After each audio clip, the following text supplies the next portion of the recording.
एक वक्त का जिक्र है कि एक अजीम सल्तनत का बादशाह शाह फखरुद्दीन अपने अदल व इंसाफ और दोस्ती के लिए मशहूर था।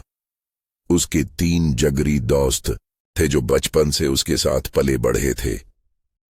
उन तीनों में एक अर्जुमंद था जो तीर कमान का माहिर था, दूसरा सुफियान था जो निशानेबाजी में युक्ता था, और तीसरा जाल था जिन्नों की दुनिया का सरदार। शाह फखरुद्दीन बचपन ही से जानता था कि ये तीनों उसकी ताकत हैं।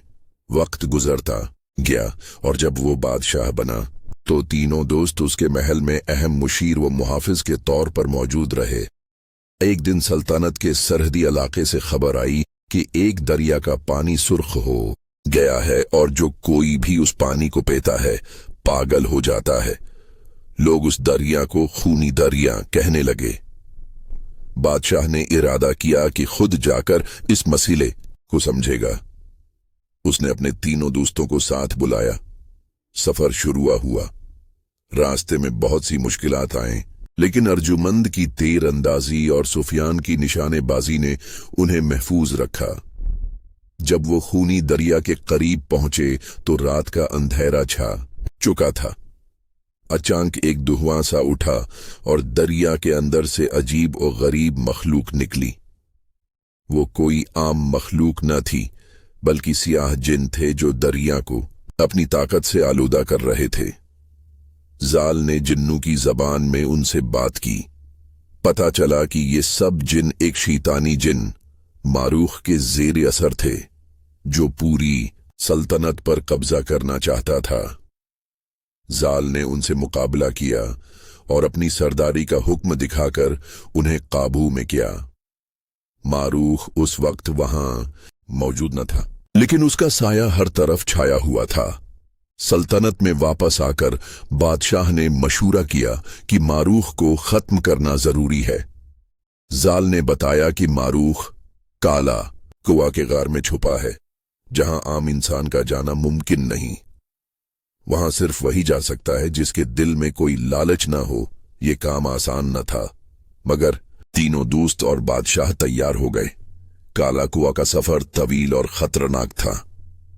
रास्ते में एक मकाम ऐसा आया जहां हर शख्स को अपने अंदर की सब से बड़ी कमजोरी का सामना करना पड़ा। अर्जुमंद को एक ख्वाब आया जिसमें वो बादशाह बन रहा है और अपने दोस्तों को कैद कर रहा है, लेकिन उसने दिल की आंख खोली और ख्वाब को ठुकरा दिया।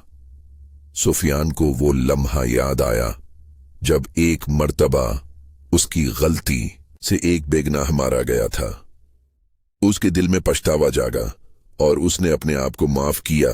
जाल को अपने जिन साथियों से जुदाई का दुख हुआ, लेकिन उसने दोस्ती को फौकियत दी। जब वो काला कुआ के दरवाजे पर पहुंचे तो एक आग का पहरा था। जाल ने जिन्नाती विर्द पढ़ा, अर्जुमंद ने तीर बरसाए और सुफियान ने बिल्कुल दरस्त निशाना लगाकर दरवाजे को खोला। गार के अंदर मारूख उनका मुंतजर था। मारूख ने पहले जहनी हमला किया।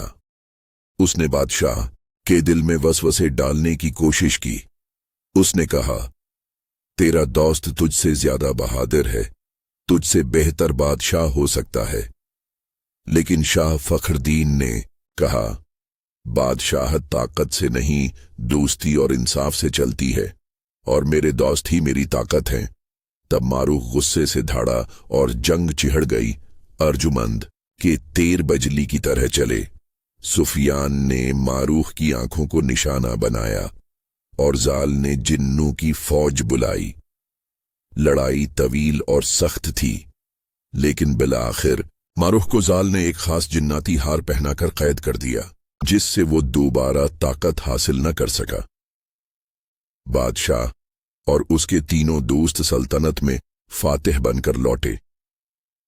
खूनी दरिया का पानी साफ हो चुका था और राया खुशी से झूम उठी। शाह फखरुद्दीन ने तीनों को सोने की तलवारें पेश की, लेकिन वो बोले, हमें तलवार नहीं, तेरी दोस्ती चाहिए। तब बादशाह ने कहा, मेरी सल्तनत की बुनियाद तुम हो और ये दोस्ती ही मेरा सबसे कीमती खजाना है। यूं वो चारों दोस्त जो बचपन से साथ थे जिंदगी भर एक दूसरे के लिए ढाल बने रहे।